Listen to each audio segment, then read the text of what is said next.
Hello, everyone. Welcome. 96 Boards Open Hours, episode 69. We were kind of making fun of the number before I hit the record button. But yeah, this is another special episode brought to you by Linaro.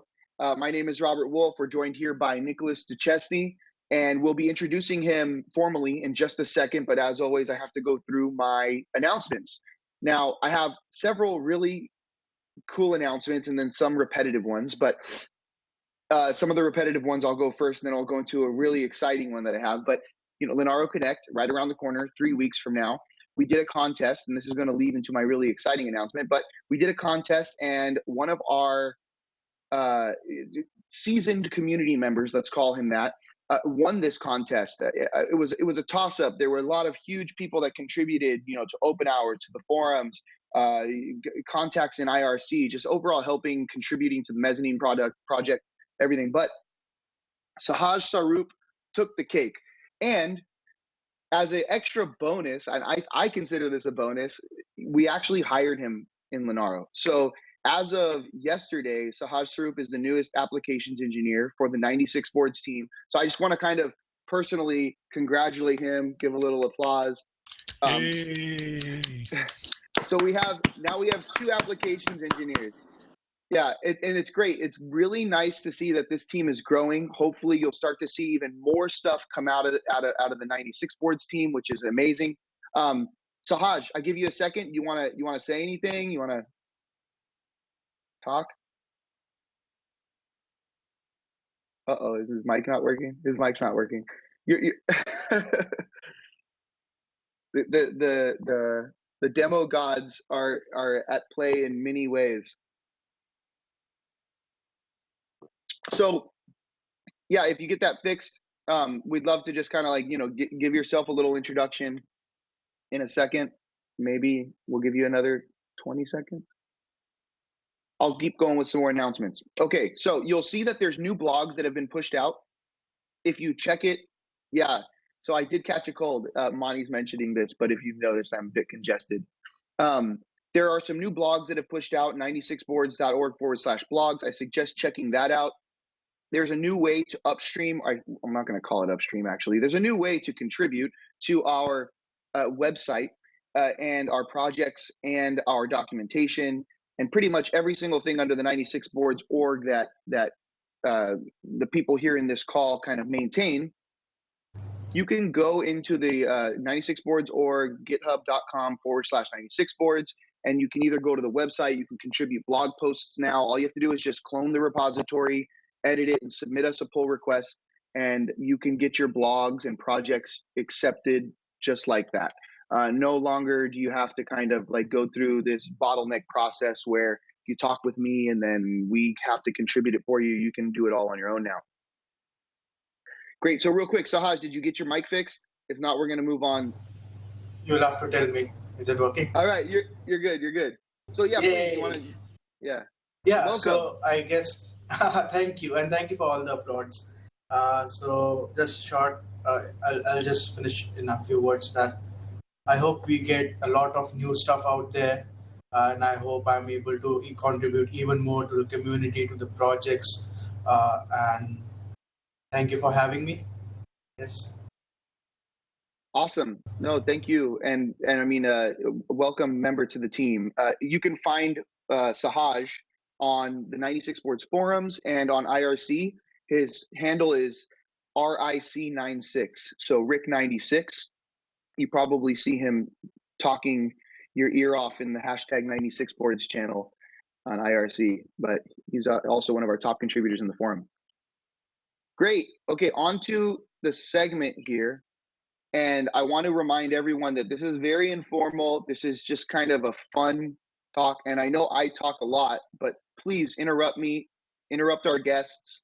We want this to be fun and interactive. Nico, how are you? I'm good, yeah. Thanks, Rob. Good, good. Welcome to Open Hours. You've been on the show before. You kind of know the whole lowdown, but it's been a while. And so usually what I like to do is have you maybe introduce yourself, tell us a little bit about yourself, what you do with Linaro, maybe if you want to even talk about something you do for fun. Okay, so thanks, guys. So thanks for having me today. Yeah, I came, I think, here when we launched the DragonBoard, I mean, a couple of years ago. So today, yeah, so I mean, a bit about myself. So I've been at Linaro for several years now. I actually run a team that we call like a landing team. It probably doesn't mean anything to people outside.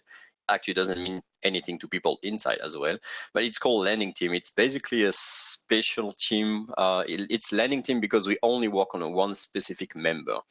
So the member that the team is working on is Qualcomm. I mean, I'm sure everybody knows about Qualcomm. We only work on Qualcomm stuff. What we do is what we work on, and everything we do on a daily basis is actually decided and discussed pretty much on the weekly and even more often than weekly basis with Qualcomm. So we are a team of, we have like maybe nine different people from Linaro, but everything we do is actually, we actually work a lot with engineers from inside Qualcomm directly. So that's what we do. The team is spread around the world. There are people everywhere. I'm actually based in France, as you might actually be hearing right now. And yeah, so today I've actually started, I mean, I've made a few slides because I didn't really know, I mean, there will be a lot of discussions or questions to start with. So we are just going to start with the slides. The goal is, I mean, it would be a success if we don't actually go through the slides and if you ask me many questions. I will just talk about what we do on Linux for the DragonBoards. I'm not going to talk much about Android. I think it should be obvious now. I mean, many questions have been asked about Android. Android is actually completely done by Qualcomm. So we are not very much involved in the Android side, and we don't necessarily want to be involved. I mean, so this is, I mean, for Android, what Qualcomm is doing is they actually take the Android OEM version, so the same Android software that actually used for making phones and tablets with the same chipset, and that's actually what they ported on the DragonBoard. So they actually ported like something which was 2-3 years old, and this is not very much maintained. I mean, you don't see like monthly updates or I mean any updates on the Android side. So we are only involved on the Android side by just providing you and making it easy for you to use these builds. Like we make the SD card and everything, but we really don't deal much with the software. So I'll go more about what we do on Linux, why we do it, and yeah, and then I mean again, if you have any questions, I think there are a few questions. I've seen questions up front, but feel free to ask them anytime, or feel free to ask any questions about the board in general. Can you share the slide? I mean, Rob, that it's just easier if you do it. I don't. Did you send me your slides? Oh yeah. So then I mean, can you tell me how I can share the slide? Oh yeah, yeah. Just so if you just share screen. If you share screen, yeah. Okay, I need to add an extension. Really? I share the slide. I thought it would be a challenge. Can you share them? I send you and I share them with you. Yeah. So let me see. I'm looking for them in my email.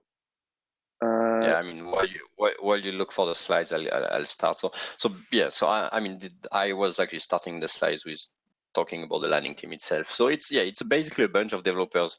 I mean, it's about 20 people. I mean, working more or less on the different things that with us. The main activities that our team and this extended team made of Linaro people and people from Qualcomm is actually doing is two different things mostly. Upstreaming, kernel upstreaming. So we actually develop a bunch of drivers and SoC support for a couple, actually several Qualcomm SoCs. You see that, there are actually a lot of drivers and things that improve in the mainline kernel. I'll talk about that later. And that's actually the biggest activity that the team is working on. We work on, okay, you see the slide. That's the next slide, please. Yeah, sorry. Yeah, so that's the biggest part of what the team is doing is actually kernel upstreaming. I say kernel upstreaming, really that's, 99% of what we do is kernel, but we also involve a bit in the user space sometimes, like maybe JStream or and a few areas like that. On top of that, what we do is, and this is really the DragonBoard program. So Qualcomm has decided to bet a lot on DragonBoard and actually on 96 board directly. So all the DragonBoards now are actually 96 board. And we actually provide the Linux releases. So, you are I hope you're familiar with what we do and what we've done. We launched with Ubuntu, I think. I remember, I think we might have launched with Ubuntu, and then I mean for many reasons we actually switched from Ubuntu to Debian, and we've had support for Debian for these boards. I mean for a couple of years now. Recently, like in the last few months, we also started to add support for OpenEmbedded. I'll come back to what add support mean. I mean, again, we provide, reference release with Debian and reference release with OpenEmbedded. I'll get back to that. And of course, because we actually provide these releases to you, we also are involved. There are dedicated people to do the support, community support and everything else, but we are still there. Sometimes, we try to monitor the forums and help you guys. And also sometimes we are not on the front side for the support, but then, when anyone has issues with the Qualcomm stuff, they usually come back to us. So that's basically what the team is doing, all these people. Just a couple of things if you want to get, I think you've probably seen me and maybe a couple of people from my team answer a lot of questions, especially on the camera side. This Todor, the guy called Todor is actually part of the team. He's the guy helping everyone on the camera stuff. He's actually the one working on the camera. The other people are more, focusing on the kernel trimming and are less there on the forum in general. We usually like to use IRC, like most of the kernel developers. So this is the couple of places where you can reach out to us, and of course the nice involved forum. Okay, let's go. Next slide. Yeah. So.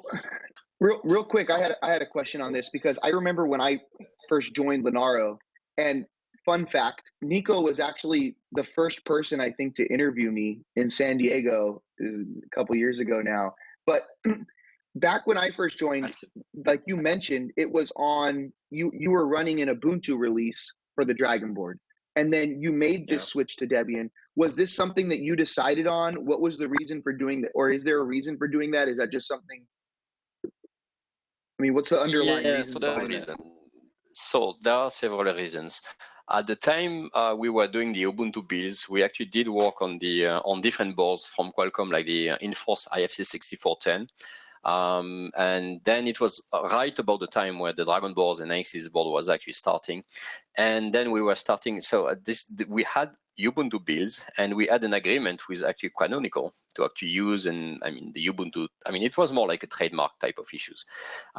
So when we wanted to actually extend that to using these builds on many different analysis boards to many different vendors, we realized it started to get slightly more difficult to enlarge the agreement. There are a couple of restrictions that come with how and what you can do with the Ubuntu binaries, and we actually decided just to go with Debian. Debian is definitely, in terms of user, it doesn't change much. Using Debian or Ubuntu is very much the same. If we had switched from Ubuntu to Fedora, this would have been like a bigger change. We thought Debian was a good thing. There are lots of Linaro developers that are actually also Debian developers, which is actually convenient. We know we can actually influence Debian that way. So when we started to actually use this Ubuntu, what was Ubuntu more broadly inside Linaro, we realized, Debian was a better choice for that. That's really was the reason. There was at this time, maybe there was a small technical reason as well. That was also right the time when Ubuntu was starting all these convergence things with their MIR and getting outside of Xorg and Wayland and these things. And we were a bit worried because we wanted to have like a user experience with the desktop and everything. We didn't really have like a good visibility about where this stuff was going. So we didn't really want to go there. So we wanted to stay closer to like, the regular, every other distro was doing. So at the end of the day, Ubuntu has changed their mind and they are going back to, they gave up on that stuff and so on. So could be a valid question whether we could get back to Ubuntu or not. That might be a good discussion to have at some point. Now that at least this part is resolved. Yeah, now there's the Ubuntu core image, which you can kind of install the classic snap and then run kind of like a classic, but. Yeah, that's different. So when we launched the board, Canonical noticed the board, and at that time there was actually no other board that they were starting the snappy thing, and they were looking for like a reference board that was 64-bit, where they could actually provide, Ubuntu Core, snappy, yeah, Ubuntu Core. That's how they called it.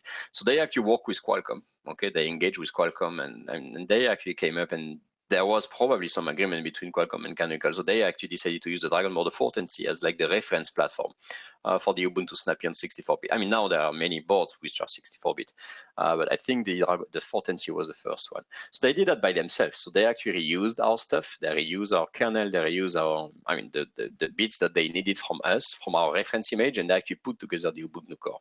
So the Ubuntu core is not something that we did.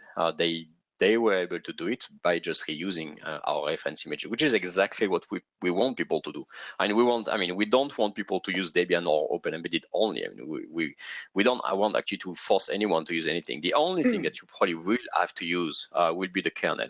The kernel, I mean, we are getting there in the mainline kernel. So, I mean, the goal is to make sure that everything we do is actually gets upstream, so that you don't even have to get the kernel from us, but we are still not there yet. But in terms of the user space and the distro, I mean, you should be pretty much able to use any distro. I mean, I know people on Arch Linux, Fedora, SUSE run as well on. I mean, there is really nothing that we want to force people on the user space side. This is actually something that kind of comes up, and Daniel might be able to address this with regards to the forum and people asking questions. It comes up a lot with regards to what does Linaro actually have their hands in, and what are they completely isolated from, in the sense that we get questions on, and the DragonBoard being a reference board for many of these operating systems. Ubuntu Snappy, Linaro didn't have anything to do with it. Windows 10 IoT Core, Linaro didn't have anything to do with it. And so when these questions come up on the forums, in some cases, we're actually not able to answer them. We have to refer them to other areas. But with regards to your images, the images that you push out for the Linaro Debian-based, and if that's the right way to call them, the Linaro Debian-based builds, these are questions that we're more adept on answering. I mean, yeah, I guess exactly. I'd just throw that out there. What I'm talking about today is what, I mean, we are producing. So we build all that stuff. We actually support. If there is any issue, we actually are committed to fix these issues. Then everything else, I mean, that the vendors, I mean, what we call the vendors, I'm Canonical.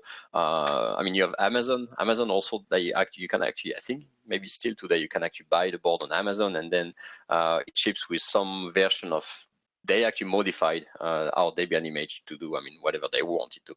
So yeah, there are a couple of people who do their own version. I mean, I'm sure if you go on Arch Linux, you can find some images. I mean, so every distro do their own stuff. The Debian stuff and the OpenEmbedded is really what we support and what we provide.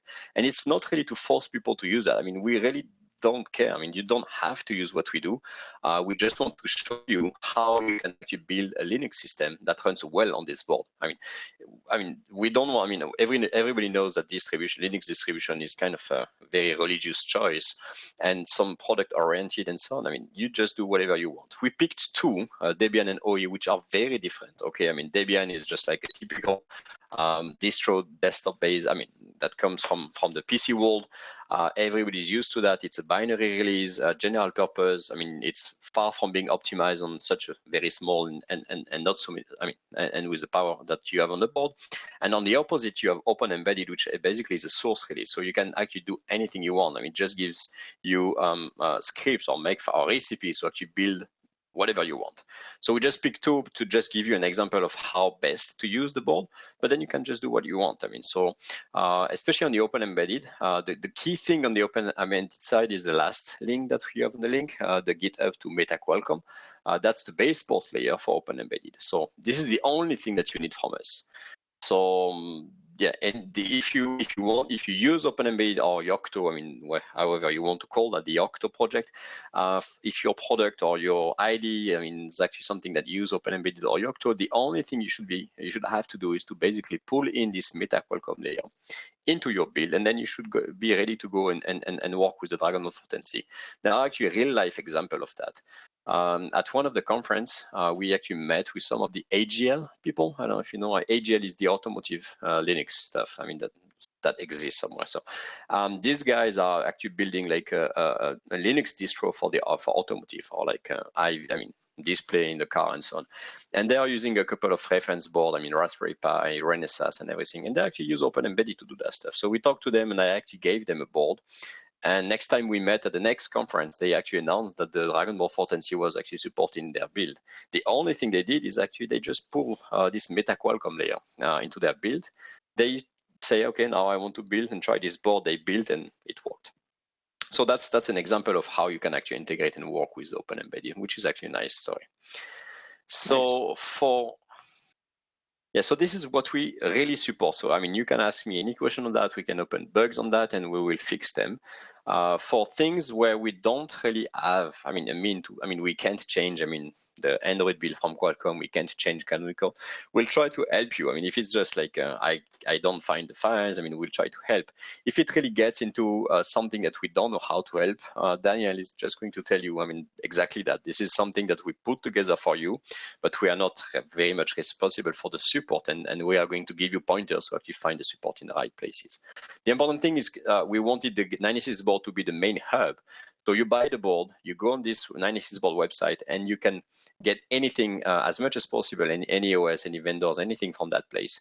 Some of that is actually done and maintained and done by Linaro. Some of that is just given to us, and we just share it back, for you to use. Like a mirror. Okay. Cool. There is the Windows one. I mean, I haven't said that, but there is the Windows image for the DragonBoard. I mean, for obvious reasons, we are not involved at all, but we are very happy to host the Windows 10 images as well. I mean, definitely. Awesome. So, okay. Hello. Yeah, sorry. The bit that's kind of where the support really lies is in the enablement of hardware. So if somebody asks how to use ALSA, we've got all that hardware enabled, so I send a reply pointing them to a generic ALSA tutorial and say it works the same on DragonBoard as something else. So a lot of what we do is linking up the hardware drivers that come out of Nico's team to the fact that once you're in user space, the whole purpose of the kernel is to hide the fact you're on a DragonBoard. You're just doing on Debian for ARM64 systems. And so that's where people are saying, where do we stop? You know, we ship this tremendously huge Debian distribution, and ultimately at some point we say that's a bug that affects all Debian ARM64 boards, and we're not interested. So the place where we're really kind of adding, stuff that Linaro adds is very much the hardware enablement for these boards. Yeah. So basically,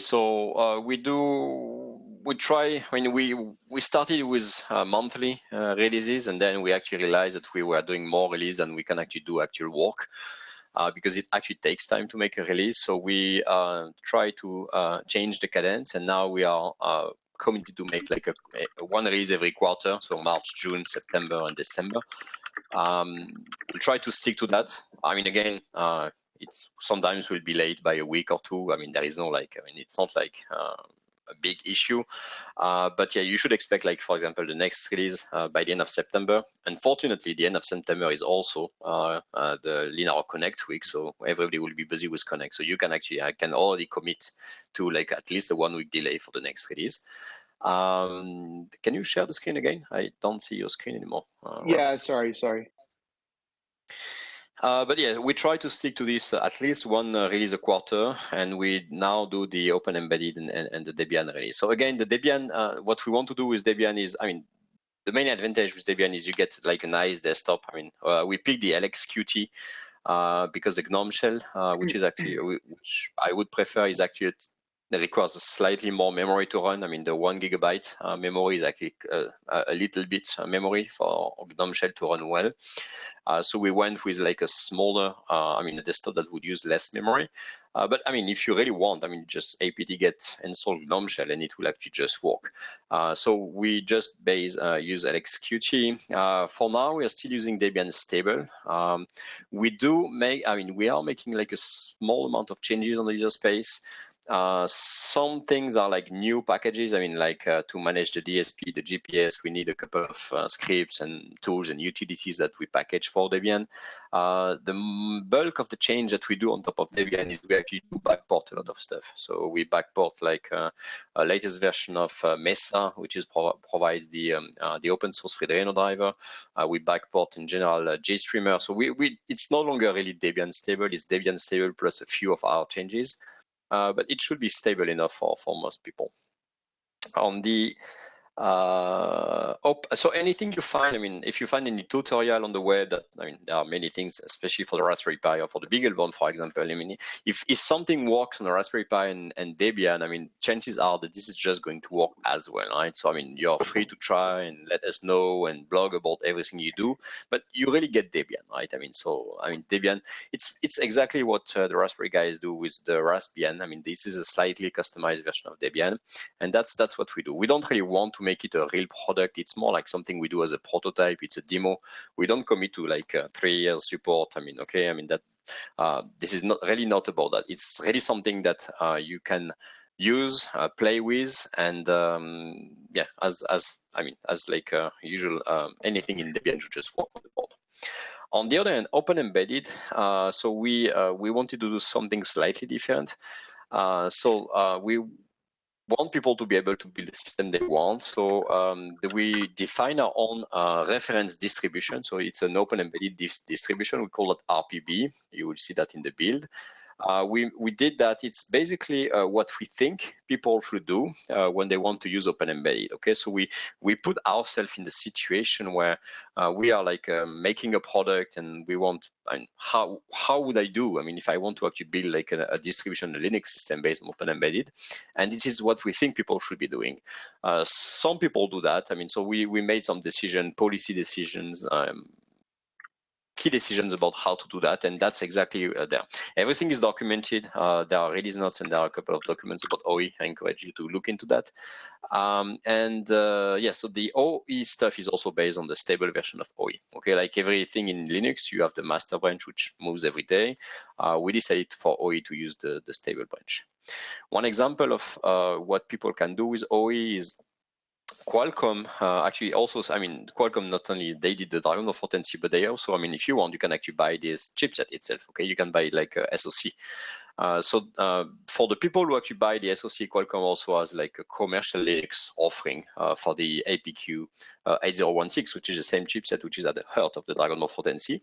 And Qualcomm, they have their own Linux, commercial Linux, which is actually based on this OpenEmbedded release from Linaro. So Qualcomm has a downstream release, which is based on what we do, that they offer to, I mean, their customers, I mean, so they can actually make real product. So that's the main goal that we wanted to achieve. Again, very, very little change on the user space. If we try to actually remove every change we have, because, I mean, first, we don't like to maintain them, but also we really want to stick to the main user API, just this API, and we don't want to diverge from anything which exists already in Linux. You should be able to use any distro. Let us know if you use anything else, if you find anything useful, and if you are able to run anything else.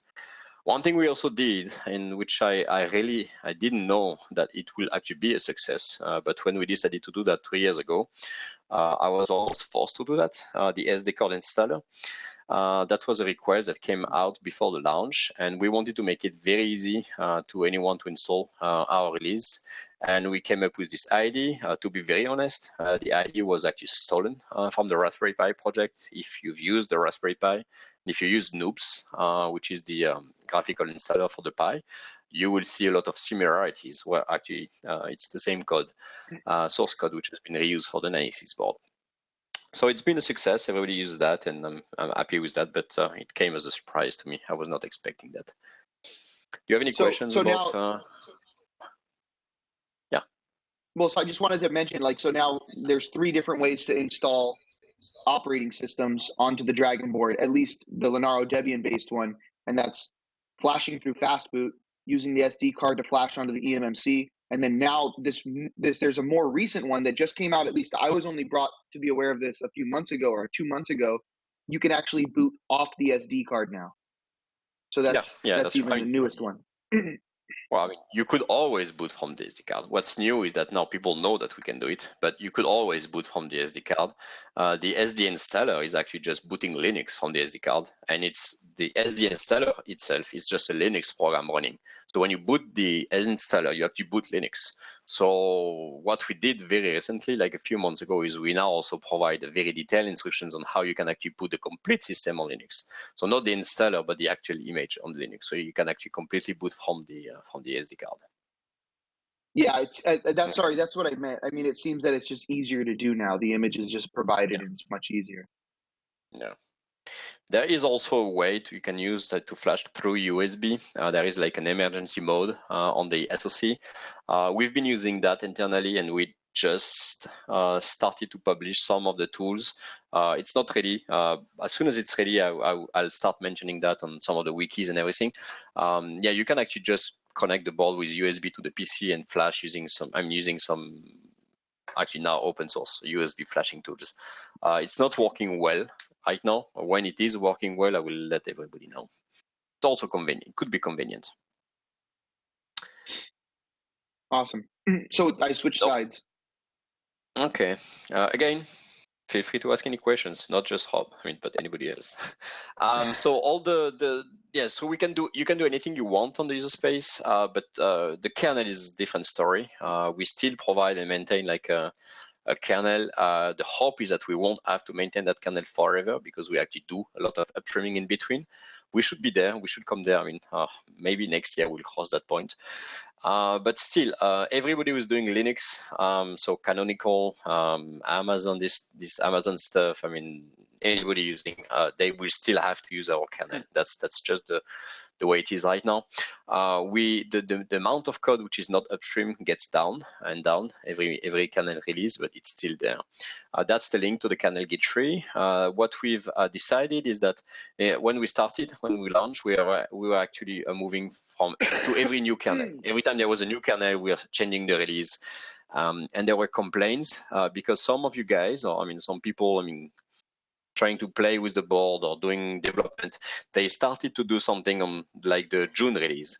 And then the August release comes, their project is not finished and everything is changed with new kernel and everything. So they have to rebase, to change to a new kernel, change their driver and everything. So they were actually more complaints than anything else. So what we decided is that for the release, we just now use the LTS. So there is one LTS every year. Right now, this is 4.9. Every time there is a new LTS, which switches to the LTS, so which is exactly once a year. Actually, yesterday, the 4.14 has been announced by Greg that it will be the next LTS. So the release will be in, or maybe like 2 months and a half from now.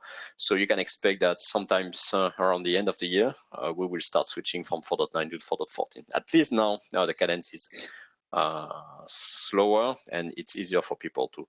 It's more work for us to backport and to maintain the same kernel over and over for a year, but it seems to be more convenient for the user. So we are doing that. Okay, so that's what we do for the releases. And then there is all the upstream work. Again, the bulk of what we do is actually, you don't see it. You don't talk to the people who do the bulk of the work, but really, I would say like 80% of what the team is doing is actually doing just kernel upstreaming. We are working on many different Qualcomm SoCs. The obvious one that everybody knows is 8016, 8064, and 8096. These chips are, so that's the main chip that we are doing. We are also working on the next generation. So, this one, we don't even know what the numbers Nico, are. And we don't, yeah. Those are internal, that's internal jargon for Qualcomm people, but the 8016, that's the 410, right? Yeah, sorry. Yeah, there are many different numbers. 8016 is the Snapdragon 410. 8064 is a Snapdragon 600. And 8096 is Snapdragon 820. You have like the technical name, which we use on the code, and then you have the marketing name that they use on the website. So, yeah. But the first one is 410 and 600 and 820. And in general, the rule is that 8 is better than 6, which is better than 4. Okay, so you have like the low end, the mid end, and the high end type of SoC. So from the less expensive to the more expensive ones, and from the less powerful to the more powerful ones as well. Okay, so that's the main ones, and of course we also work on a few others, including some chipsets which are actually not actually publicly available or publicly known yet. The status as of today, okay, if you just take mainline today, all this basic stuff should work. The CPU, you should be able to use the MMC, USB, Wi-Fi, SD card, all the low speed stuff. On the I/O should just work. HDMI, we both have support for display and audio. The very amazing news from the last kernel release from the 13 is the support for the video codecs. So you can actually do H.264 video encode and video decode using the mainline kernel without any patch. That's a major piece of work which has been done by the team. It's been like more than a year of work to do that, and it was merged into the last merge window. The GPU also, we are very lucky that we have a very amazing developer. His name is Rob Clark. Maybe you should know him. He's actually been working for maybe like 6 years now on reverse engineering how the Qualcomm GPU work, and he's actually doing a fairly good job there. So we actually can use an open source driver for this board, and I mean all the Debian stuff and all the OpenGL, GLES that you can use and do with the board is actually brought to you by an open source driver, which is very unique. I mean, not necessarily unique, but at least good enough to be mentioned, especially in the ARMS ecosystem. So all this stuff is just working. It's been there for quite a bit of time. In 4.14, so we are exactly right in the merge window for the 4.14, so I know how the kernel development works, but this is now all the changes, all the new stuff that will come in the next kernel version are actually being merged right now these days for the next 10 days by Linus Torvald. And so we actually have a good idea about what will change in the 4.14 now. And the main change is the camera stuff that we've also been working on, this by Todor, is being merged. And also some excellent work on the I/O menu side. So I won't go into the details, but without the I/O menu on this Snapdragon 410 was a bit special. And it took actually 2 years to come up with the right driver that was actually accepted upstream. With these two new additions, all this GPU, camera, CSI will work without any issue on the board when 4.14 comes out. But not everything is great. There are still gaps, of course. The main gaps, at least, which are probably the one which the main gaps, the DVFS, so you can't really do like, if you boot mainline today, all the core, I mean, there are 4 cores, 4 CPUs on the board, they will all run, but they will all run very slowly, like 200 megahertz. So we are working actively on fixing that. It takes some time. It took more time than it should, but yeah, we are doing that. So I expect that to be fixed soon. The bus scaling, it's an internal stuff. I mean, I won't get into the detail, but that also allows, to have a better performance for like a video use case or USB use case, things that actually use the memory. DSP support. So this Qualcomm, all the chipsets from Qualcomm have DSP. And there is like an SDK that you can use from Qualcomm that gives you access to the DSP. So if you want to do some mathematics or some computation, instead of doing that on the main CPU, you can actually remotely do the execution of these algorithms or this small microkernel onto the DSP. So that's something which we are looking at. It's actually very specific to Qualcomm. It's very difficult to upstream. We want to do that, and we are looking into it, and we are still not there. GPS is working, at least for some definition of working. It's not upstream. We are trying to upstream the GPS interface into GPSD directly, which is the main daemon that most people use for GPS. So we are looking into that. So on the kernel side, everything is ready. We just need to upstream a few driver and a few things into GPSD for that. And the last one, which is probably the biggest one and probably the one where I really don't have any good answer, the camera, the ISP. So we have support for camera. So you can actually use the CSI, the small, mobile type camera on the board, but we don't have support for ISP, which is all the processing you typically do on the image so that you can actually use the image. So what that means is you are restricted to using only camera that have their own ISP, which we call smart camera.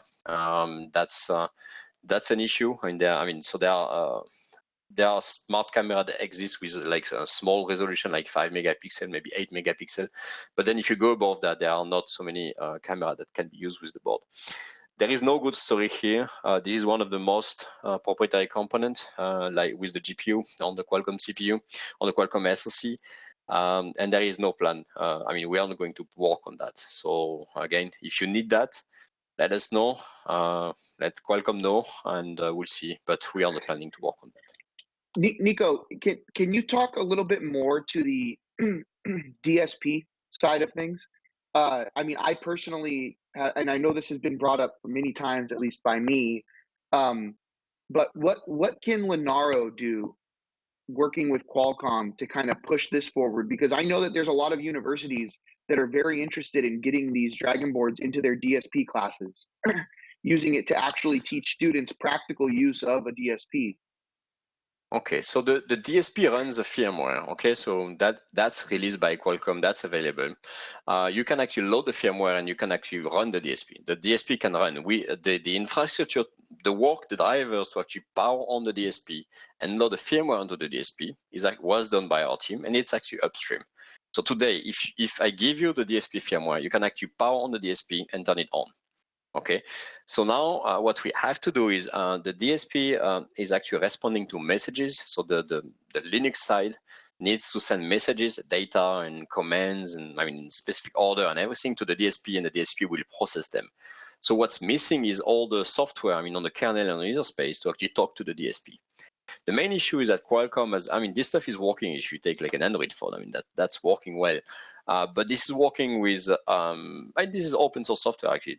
The software to do that is actually open source, but it's not something that can be upstream as it is. They have like a very custom user to kernel interface, like a driver, which is not what we should be doing. And so if we really want, we don't necessarily want to just bring the technology, and what we want is to find something that can actually be upstream, right? We don't want to maintain that stuff forever. So we need to define how the user space needs to talk to the kernel so that we can actually send commands to the DSP. It's probably very easy, and not very easy. It's probably possible for anyone here, and maybe someone from your team, to just take that, take the downstream implementation. There is a driver that talks to the DSP, put that on top of our kernel and make it work. You can probably do that, and then it will work, and you will be able to send a command and make, you could do like, instead of doing a computation on Linux, you can actually ask the DSP to do computation for you. That is probably not a very difficult task. What is actually difficult is to make it so that you can do it with the mainline kernel with no patch, which is what we really would like to do. So that could be an interesting thing to try, which is to actually at least start with the downstream solution from Qualcomm and see, how far we can go. One of the main applications that I've been told wants to be done on this is because the DragonBoard has an analog input, through the analog expansion header. They want to take an audio input, and I don't know if I've talked to you about this. I know I've talked to Bjorn, I think, about this, but they want to take an audio input, and then they don't want it to go through the ARM at all. They want it to go directly to the DSP. So from an audio input directly into the DSP, and then directly out without touching anything else. Yeah, I know. We talked about that. Yeah, that would require some discussion with some people. Again, we are getting into the black box, right? We are onto the DSP, onto the firmware. So we need some level of support from Qualcomm. We can probably do that. If with the right answers from Qualcomm, we can probably do that ourselves. Possibly. Okay. All right. Okay. So discussions, and I think we have someone in the call, so we can maybe talk more. All right, cool. Moving on then from that. Sorry, diverging on the DSP as always. Without much surprise, all the kernel stuff happens on the mailing list. That's the link to the list. I encourage you to join. This is really the list for upstream stuff, okay? This is not the list where we talk about the release or the 4.9 branch. This is very different. We use the forum for that, but the kernel mailing list is really for the upstreaming stuff. The firmware files, so of course, some of these IP, like the DSP, for example, they some firmware, the GPU for the video acceleration, the actual work of doing the video codecs, encoding and decoding is not done on the main CPU, but on some coprocessor.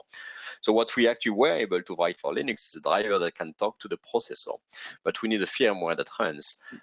We've been working with Qualcomm for quite some time to actually update the license and the license agreements that we can actually release the firmware in some very nice and decent way.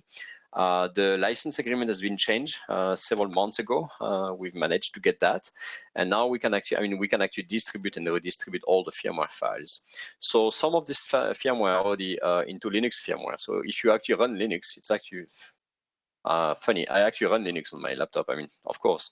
And recently, I actually, the firmware for the video acceleration for the Dragon 410 showed up on my laptop. Of course, it's completely useless, but it is actually quite interesting. So these firmware now are being redistributed by all the major Linux distribution. They are part of the Linux firmware package, which is available everywhere. So the GPU firmware and the video firmware are there now, and we are working to add the Wi-Fi firmware, which means that you won't need to download anything from the Qualcomm website.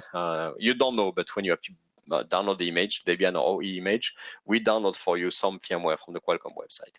So with this thing now, you can just apt get install Linux firmware, and you get the firmware directly from your distribution. That's good as well. And we could do that because the license agreement has changed and allow us to do that. Okay, so I guess I'm talking a lot. What's next? A few things about, so we will keep working on upstream. This is definitely the main priority. I mean, it's down to the list, but it's the #1 priority for everyone. We are migrating to 4.14. I mentioned that earlier. It's been a while since we have been focusing a lot on the 64-bit platform. We are going to work again on 32-bit, resurrect all the builds, and try to get the same stability. We have some IFC 6410, which are using the APQ 8064, which is a Snapdragon 600. So we are going to resurrect these images a bit. There is a new version of OpenEmbedded coming. So I didn't mention that. We use the stable version of OE. So there will be a new version in October, so we will move to that. One thing which is interesting, so we are actually I'm actually thinking about moving the builds from Debian stable to Debian seed. If you have any feedback, well, I don't know if we'll have time today, but even outside of this call, I mean, you can talk to me and we can discuss about that. I started to build seed-based images for the 410C. So if you're interested, let me know. And in a few days, the image should be there and you can try them. I think it might be a good change. Seed is the unstable version of Debian. It's unstable by the name, but it's really not that much unstable. The main advantage with Seed is that it gets all the packages every time, so we don't have to actually do any backport. And I'm actually looking at that as an interesting thing. Most of the work we do on Debian is to backport many things. So if we use Seed, we don't have to backport. The main drawback would be that maybe, Debian unstable one day would be actually really unstable, and maybe for a day or two it might be broken. But I think I'm ready actually to take that risk in favor of actually not having to make the backports. If you have any opinion on Debian Seed versus Debian stable, ping me, talk to me however you want, but I would be curious about that.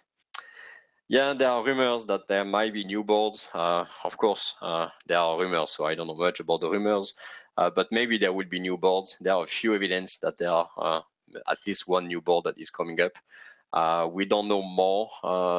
Don't ask me when or what it is or what it costs. But yes, definitely there is at least one new board which is being prepared, and hopefully we can share more information on that sooner or later. Do you guys have any questions or anything? I know there was some question before, so maybe we can do that as well. But well, I think I think Mani and Sahaj had some questions, at least in my doc, but I don't know if you addressed all of them. Looks like some of the stuff you addressed. I don't know if you guys want to ask some of your questions. Yeah, so I'll go first. So Nico, so is it possible to replace the proprietary firmwares from Qualcomm, like the secure monitor and all? To replace the secure monitor? Okay, so well, no, no, it's right now it's not possible. Okay, that's one of the issue we are aware, and there is nothing we can do. So the way it works is that when the board boots, there is a very first bootloader that is proprietary that boots, and that bootloader is the one that is actually going to load the TZ, the trust zone firmware, and that is going to verify to check the signature. So it has to be actually signed and authenticated with the Qualcomm keys.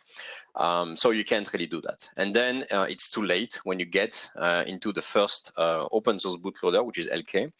It's too late in the boot process and you can't take over. So we know this is a request. We are discussing. I mean, to be honest, we're actually discussing with Qualcomm, trying to find out how we could open that up. And this is not something which is possible today. Okay. There was a question, I think, recently on the forum. You should, I mean, the TZ is here, so if somebody wants to port the downstream driver, okay, the kernel driver, I mean, you should be able to use the Qualcomm TZ, okay, the Qualcomm trusted environment. You should be able to use that on Linux. There is some work to do. Again, we are not interested to do these kind of things. What we want is find solutions which can go upstream. We don't want to make a new downstream. We really want to improve upstream. But if you really want security, you should be able to take the downstream driver, port it to our kernel, and just mess around with that stuff. I mean, the TZ is there. It's there. I mean, the trust environment is there and it's working. It's the same that you have, and that has been shipped on millions of phones. So it will work, but it needs some work to add on top of our kernel use space. Okay, cool. So yeah, one more question. So is it possible to boot Linux as a trusted OS? I mean, in the secure mode. What does that mean? What do you mean? So so right now the Linux will be booting in EL1, right? So EL1 non-secure mode. Oh, no, that's okay. Sorry, that's what I said. So when you get into Linux, you will already be in EL1, and you can't change that. I mean, otherwise you could change. If you could do that, then you would be able to use hypervisor and things like that. And no, you can't do that. Again, that's part of the things that we would like to change, but we are not there yet. And that's not something we can do. I mean, again, that actually requires Qualcomm to change something in the boot chain. So a question popped up in the chat from Ragnar. He says, and I'm gonna, because I just don't know this word, but how open is the GPS interface? Do you get raw pseudo RN, and I don't know what that word is, pseudo RNGES, and carrier phase for DragonBoard? Yeah, pseudo ranges. Yeah, I'll have to check. Okay, I can take the question. I'll get back to Europe with that. I need to check what we get exactly. I don't remember. It's actually been a while since. Ragnar's in the OpenHours IRC channel too. So yeah, I took it. Cool. So I just wanted to sort of get this out there about the ZRAM support. I mean, I've talked to you on IRC about this, but really wanted to, have a bit more open discussion if people wanted ZRAM and what they think about it. Yeah, so ZRAM, so actually I didn't know. I actually just learned today that this guy bugging me about ZRAM was you. That's what you get when your IRC name is different from your real name. So yeah, we did that. So we actually enabled ZRAM. Now it's there. So if anybody wants to use it, and I think you did some tests, and it works well. The big question is, do we want to enable ZRAM by default, and how? Okay, enabling ZRAM is the easy part of the problem. Okay, I mean, to know what we do when the system boot with ZRAM and how much we give and so on is actually, something we need to think about. So if you have any proposal and if you need to make benchmarks and we need to play with that stuff, I'm aware about the issue if you compile with G4 and it's crashing. So one option would be the swap. People have been bugging me about adding a swap partition or swap file at least. We could do that in the default image, but again, it's not like perfect. If ZRAM is better, maybe not. I don't know. So I need feedback. I mean, again, we can do anything. Again, it's our images, right? So if you think it's better, I'm fine to add that. It's just that nobody really step up and say, yeah, this is much better and this is the perfect configuration. And I don't think there is a perfect configuration, but at least if somebody comes up with a better configuration, then maybe we can use it. So I think is in the release images, either we could just have it enabled in the kernel, and then I think we can have a blog post up on the 966 boards website about enabling it in the user land and all of that stuff. So once that is, or we can ship it with like 200 or 512 megabytes of ZRAM default in the image. Yeah, we could do that, and then in a few months or And if we get enough feedback, we could change what we do in the default image. Again, I mean, what we blog about is important, but what we put in a default image is also important because that's what most people are going to use. But I don't think there is a perfect solution. That's why we probably need to explain people how to. I mean, the first thing to do was to enable it, and that's done. And it will be part of the next release. You can blog about it. If you have a blog, which even if you have something available before we do the release, we can actually even reference that into the release notes. And if you get enough feedback and if enough people want to change, we'll just make the change.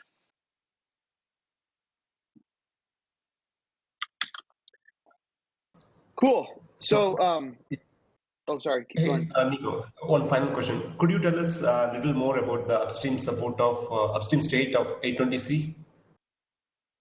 Okay, so what is 820C? So 820C, yeah, so there are good things. So again, whenever we do upstream work and kernel drivers, there are basic stuff that you have to put in place. Things about enabling clocks, enabling regulators. The good news is that in 4.14, I think, was it 4.14 or 4.13? I mean, I think it's 4.14. We have everything in place so that we can actually turn on any clock or any regulator. So that actually help with anything, right? I mean, if you think about the SD card, if you think about the Wi-Fi, all this stuff, I mean, you always need to turn the clocks or, I mean, enable some regulators. So now in that stuff, this foundation work is now upstream. So we are going to enable everything we can. So on the board itself, if you use like a recent kernel or next, or I mean, something just very recent, all the CPUs are up. All the CPUs are up. The storage, which is UFS, is also working. Wi-Fi is working as well.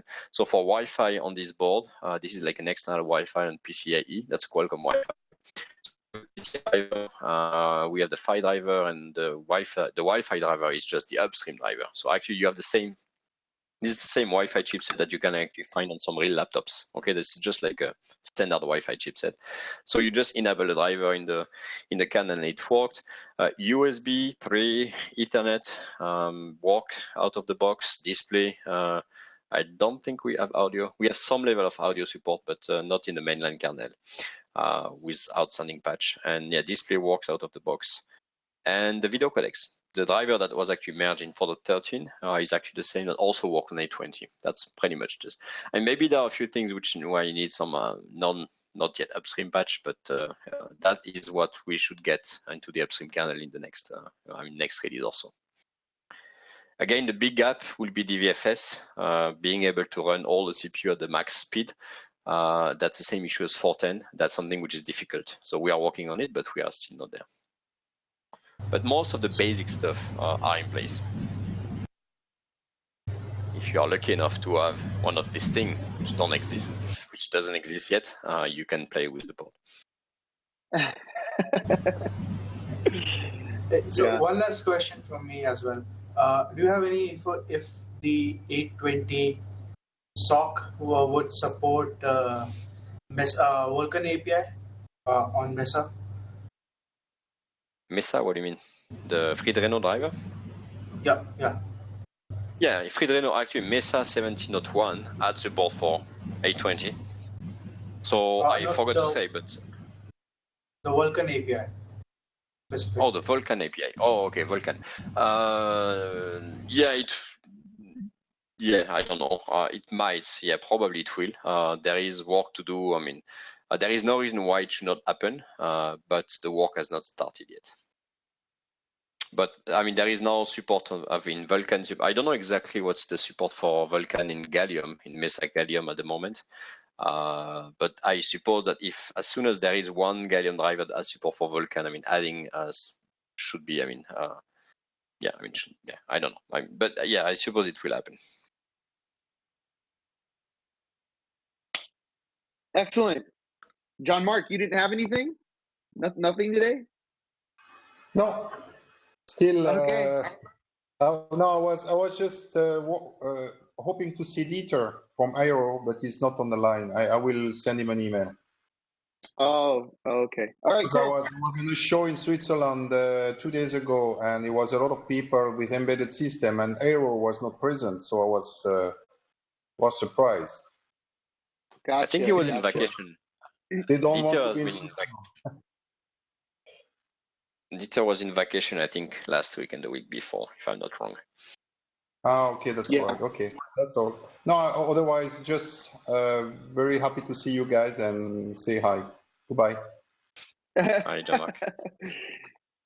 All right, cool. Well, I mean, we're kind of coming up. Actually, we already passed the top of the hour. That was, yeah, definitely covered a whole hour there.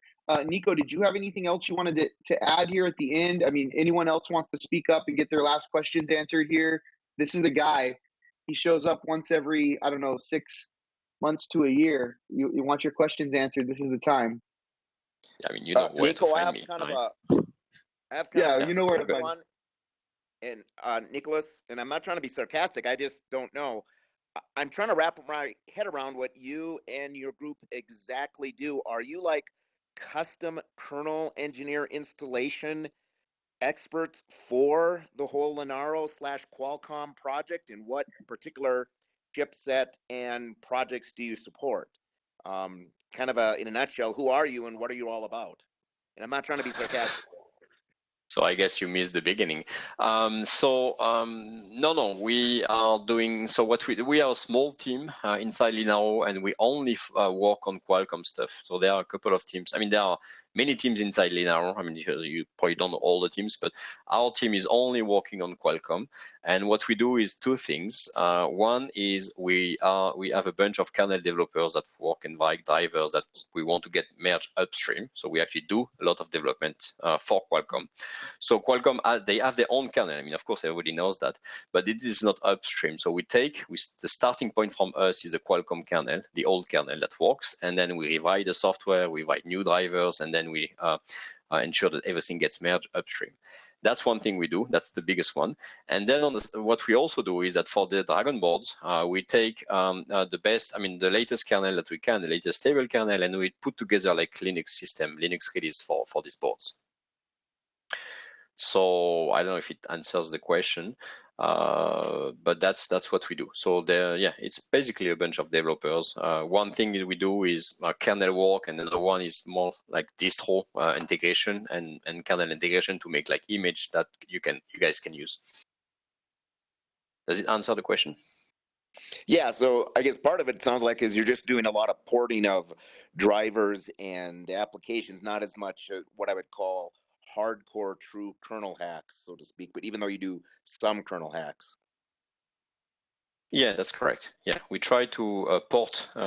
We start from the code that is being used in product that was done by some Qualcomm engineers. And whenever it's needed, which is actually often, we rewrite the code in such a way that we can guarantee that it will be merged upstream, and we make sure it gets merged. And we also work on some new SoC, which, okay, I mean, like non-announced SoC, and where we actually do, I mean, like a kernel development there as well. And you will see that. I mean, this is something you will see later in the future. I mean, a lot of times, the chances of you getting accepted upstream is a lot based on your reputation, right? I mean, No. I mean, I don't necessarily agree with that. It's really about the code you submit. I mean, anybody new can actually start submitting patches and get stuff done. Even if they don't know you, there are, I think, hundreds of new developers every new kernel release. So, I mean, I don't think it's true. Everybody can contribute. You just have to follow the rules to code the way people ask you to code, and then you can contribute. But it's not true that you have to be known to contribute to the kernel. Breaking the stigmas. Does your group have a public GitHub and/or public web presence / blog, or is it all proprietary inside IP? No, it's mostly public. I mean, I would say 90% of what we do is public. I will still keep a bit of. Can somebody post the GitHub and the URLs for this? The work you do? Yeah. So can you share the presentation? All of that stuff. Yeah, all of that stuff is in the slides. Actually, Todd, Nico, am I allowed to share your slides? Like, can I post them in our slide share and put them in a blog and stuff? Yeah. Okay. So Todd, I'm going to be. You'll see this slideshow pop up in the OpenHours episode 69 blog summary. Fantastic. On the 9. Yeah, and I'll share it in the IRC when that goes up. And also, Yeah, sorry, go ahead. If you do a git log on the mainline kernel and you check for all the Qualcomm drivers, I mean, a lot of these drivers you will find actually, I mean, are the people I mentioned that work with me on that stuff. Okay, I mean, I don't work myself on that, so you won't see my name, but these are all people from the landing team. Cool. All right. So last minute anything? Otherwise, I'm going to do the closing stuff that I do. Yeah. Okay. Nico, thank you so much. We appreciate your time very much. For those of you who would like to find him, again, he posted this in his slideshow, but he's available at hashtag Linaro, hashtag 96boards on IRC, as well as hashtag, I think it was Linux-MSM. Yep. So you can go ahead and find him there. Also on the forums, he's very active in the forums. And then maybe we'll get him to come up on OpenHours at some future available slot when some big pushes happen. Maybe when the kernel 4.14 gets put in there. Good. Okay. Thanks. Excellent. Thanks for inviting me today. And yeah, again, don't hesitate. We really like feedback and questions, and everything we do is to make sure you guys are going to use it. So you are the users, so you get to decide what we should be doing. There you go. Community driven at its finest. All right. Thank you, everyone. Okay. I'm gonna close this out right now. I'm gonna stop the recording, and then we'll go into the after hours where we just kind of hang out here. I pour myself another cup of coffee, and we just keep hanging. So thank you. Recording out. Episode 69 of OpenHours, 96boards OpenHours.